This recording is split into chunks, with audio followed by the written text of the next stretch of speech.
Rangers और customs ने Sindh Balochistan border और कराची के दीगर इलाकों में मुश्तरका कार्रवाई करते हुए 9 मुल्जिमान को गिरफ्तार करके नॉन कस्टम पेड अशिया बरामद कर ली है।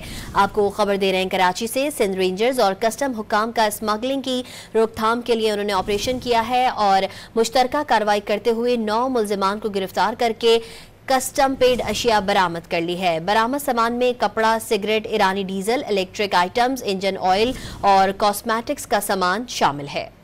रेंजर्स और कस्टम्स ने सिंध बलोचिस्तान बॉर्डर और कराची के दीगर इलाकों में मुश्तरका कार्रवाई करते हुए 9 मुल्जिमान को गिरफ्तार करके नॉन कस्टम पेड अशिया बरामद कर ली है। आपको खबर दे रहे हैं कराची से। सिंध रेंजर्स और कस्टम हुक्काम का स्मगलिंग की रोकथाम के लिए उन्होंने ऑपरेशन किया है और मुश्तरका कार्रवाई करते हुए 9 मुल्जिमान को गिरफ्तार करके कस्टम पेड अशिया बरामद कर ली है। बरामद सामान में कपड़ा, सिगरेट, ईरानी diesel, electric items, engine oil और कॉस्मेटिक्स का सामान शामिल है।